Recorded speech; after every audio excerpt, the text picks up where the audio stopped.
في بالكم يا جماعه السميك تو في فرنسا 1400 وفي اسبانيا بريسك 1100 سور 14 موا.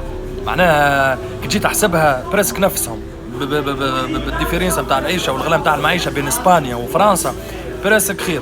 واسبانيا تو 1100 سور 14 موا، وبيانتو في اسبانيا باش يوصل ل 1300 سميك.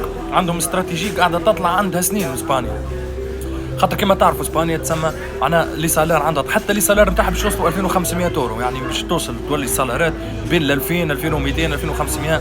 معناها بريسك كيف السميك في بلجيكا بريسك 1560 1600 يورو.